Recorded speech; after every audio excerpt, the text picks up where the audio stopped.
In the beginning, John said was the word. 33 years he tabernacled the earth. Healing the sick, raising the dead, sight to the blind. In the city of Canaan, turned water to wine. He did this. It's amazing how when things are going great, you can easily find friends and fans who say they want to be a part of your team. They call themselves positive people in your life. But the minute the tide shifts and you find yourself down and out, down on your luck, that's when the true test comes to fruition. That's when you find out whether or not those people that say they're positive are really positive or bitter, negative influences in your life. I guess that saying is true that my dad said when I was coming up, that all of us, if we live long enough, will eventually find ourselves down and out and needing positive people around us that can lift us up. Just like Moses in Exodus chapter 17. In this chapter, the nation of Israel, God's people, are in a war against their enemies, the Amalekites. In this war, it says that Moses, Aaron, and Hur are on top of the mountain. Joshua and the army of Israel are fighting in the valley with the sword.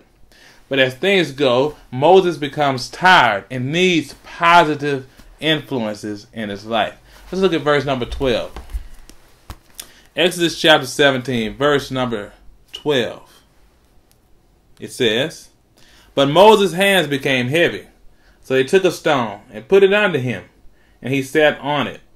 And Aaron and Hur supported his hands, one on one side, the other on the other side. And his hands were steady until the going down of the sun."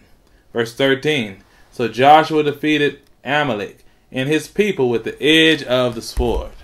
When Moses was down and out, these friends, these people around him, Aaron and Hur, had a choice. If they were negative people, they would have been bitter, they would have complained, would have even abandoned Moses when he needed them the most.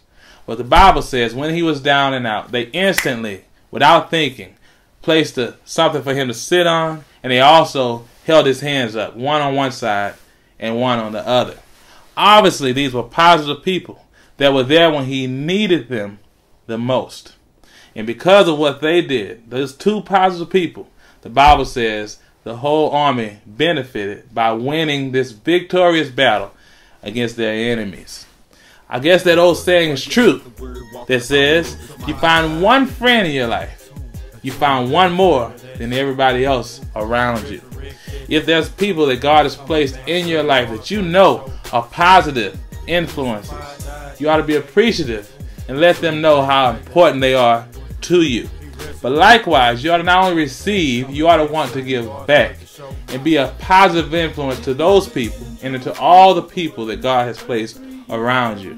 Remember that old saying, if you find one friend in your life, you find one more than everybody else. Until next time, he did live, he did die. 3 days later, Jesus Christ did